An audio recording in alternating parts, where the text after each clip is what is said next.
미 질병통제예방센터는 25일 새로운 마스크 지침을 발표했습니다. 발표에 따르면 미국인의 약 70%가 학교 내부를 포함해 실내 마스크 의무에서 해제됐습니다.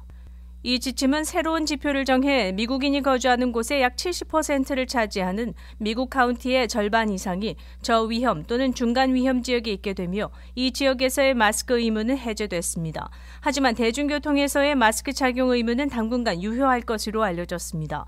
변화를 가져오는 새로운 지표는 새로운 코로나 입원, 코로나 환자의 병상 수용 능력, 새로운 코로나 확진 사례 3가지 요소를 고려해 결정했다고 밝혔습니다. 이번 업데이트 지침은 국가 차원에서 명확한 로드맵을 요청한 주지사와 주 공무원의 압력을 받은 후 나왔습니다. 많은 주들이 CDC의 지침이 나오기 전에 마스크 착용 의무를 중단하겠다고 발표했지만 지역관리들과 공중보건 공무원들의 혼란을 줄여줄 것으로 예상하고 있습니다.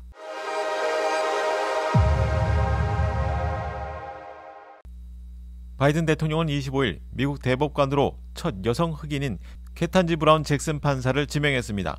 51세의 브라운 잭슨은 DC의 항소법원 판사입니다. 지난주 83세의 스티븐 브라이어 대법관이 사임을 발표한 후 25일 대법관 지명 연설을 진행할 예정입니다. 잭슨 판사가 상원 인준을 통과하면 233년의 미국 대법원 역사상 처음으로 흑인 여성이 대법관에 오르게 되며 흑인으로서는 3번째라고 알려졌습니다. 바이든은 집권 전 대선 캠페인을 진행하면서 흑인 여성 대법관 임명을 공약으로 여러 차례 강조한 바 있습니다. 그렇지만 9명으로 구성된 미국 연방 대법관 중 보수 대 진보의 비율은 6대 3으로 변화는 없다고 전해졌습니다. 그렇지만 민주당과 공화당이 50대 50으로 양분된 상원 구조상 인준 과정에서의 진통이 예상됩니다. 상원 법사위원회의 테드 크루즈 의원은 바이든 대통령의 흑인 여성 대법관 지명 주장이 인종차별에 해당된다며 미국인의 94%는 자격이 없는 것이냐고 말했습니다.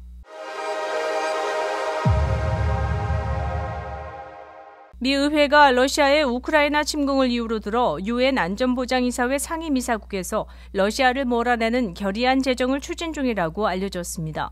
결의안은 하원 외교위원회 소속 클라우디아 테니 의원의 주도로 민주당 의원들과 만들고 있다고 알려졌습니다. 결의안의 내용은 유엔 헌장 23조를 수정해 안보리 상임이사국에서 러시아를 제외하도록 즉각 조치를 착수하게 합니다. 러시아가 우크라이나 반군이 세운 자칭 공화국들의 독립을 선언하고 우크라이나를 침공한 것은 세계 평화와 안보를 위협하며 상임이사국의 역할에 반하는 행위라며 그 이유를 들었습니다. 이 결의안에 공화당 앤 와그너 의원 등이 공개적 지지를 표명했으며 하원 군사위원 소속인 돈 베이컨 의원도 지지 의사를 전했습니다. 유엔 헌장에 따르면 헌장을 수정하기 위해서는 모든 상임이사국의 동의가 있어야 하기 때문에 사실상 어렵다고 알려졌습니다. 심지어 러시아가 비토권을 행사할 경우 유엔의 결의안 발표나 개입도 차단이 가능합니다. 결의안을 제안한 테니 의원실은 실행되기는 어렵지만 강력한 메시지를 전달하고 싶다고 전했습니다. 상무부의 25일 발표에서 미국의 주요 인플레이션 지표가 전년 대비 6.1% 상승했으며 이는 1982년 이후 최고의 상승폭이라고 알려졌습니다.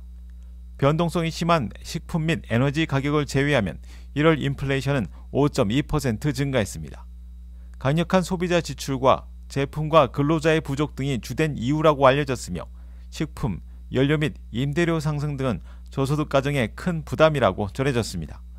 현재 고인플레이션은 앞으로 몇 달간 가속될 것으로 예상되며 특히 러시아의 침공이 석유 및 가스의 가격에 영향을 끼칠 것으로 예상하고 있습니다.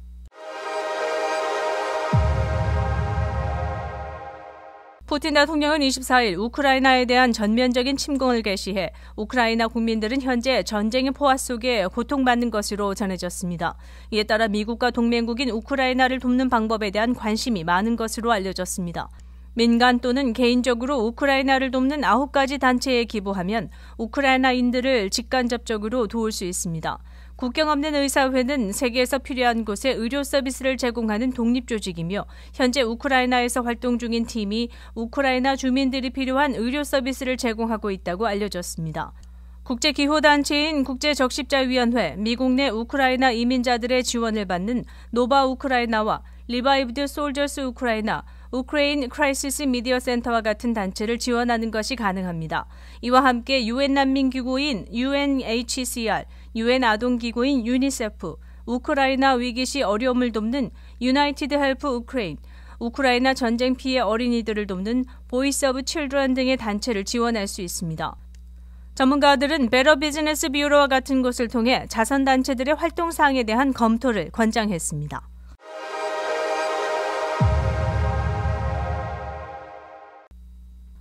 알링턴 하이츠시의 재개발 발표에 따라 인터내셔널 플라자에 위치한 윈티비가 사옥을 이전합니다.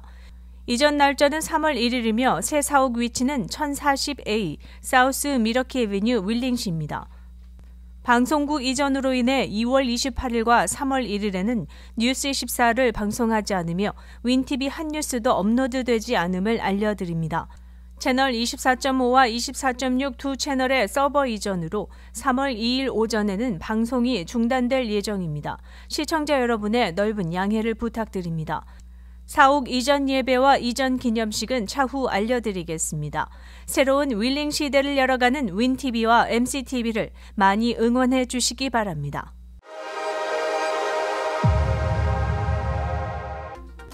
(2월 25일) 금요일 코로나19 현황입니다.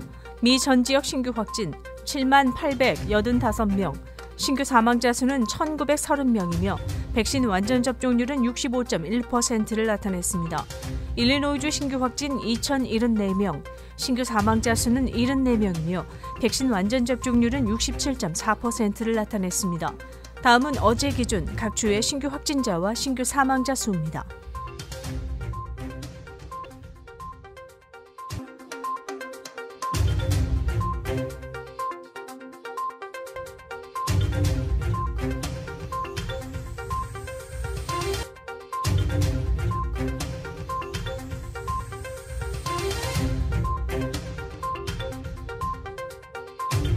코로나19 관련 자세한 내용은 시카고토탈닷컴을 통해 다시 볼 수 있습니다.